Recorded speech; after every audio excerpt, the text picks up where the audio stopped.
Ерте заманда бір патшаның сұлулықта теңі жоқ қызы болыпты. Күндердің күнінде екі аңшы жігіт бірдей сол қызға ғашық болып қалды. Сонда ханшайым аңшылардың махаббатын сынап көру үшін оларға бір-бірден мылтық беріп аң аулап келуді бұйырды. Осы күні аңшы жігіттер сарайға олжамен оралды.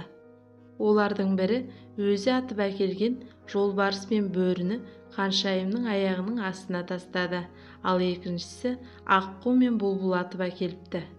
Сол кезде ханшайым олжаларды көріп жігіттерге «Неге сен бөрі мен жолбарысты аттың, ал сен сұлу аққу мен бұлбұлды неге өлтірдің?» деп сұрады. Жолбарыс пен бөріні аулаған аңшы жыртқыш жолбарыс пен бөріні атып, басқа әлсіз жануарларды беймезгіл өлімнен құтқардым. Бұл сауапты іс деді.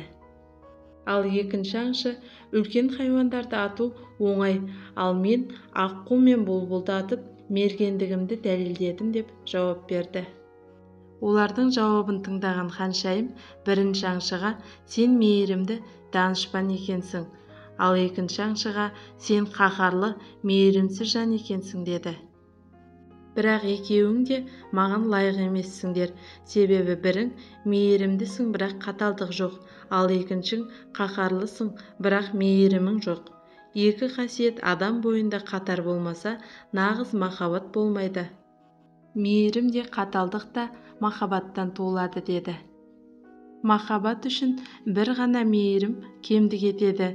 Сүйген адамыңды жаман көздерден, дұшпандардан қорғау үшін қаталдық пен қайсар мінез керек. Қыздарға ғашық болмас бұрын махаббат не екен біліп келіңдер деп екі аңшыға да тұрмысқа шықпайтындығын айтты.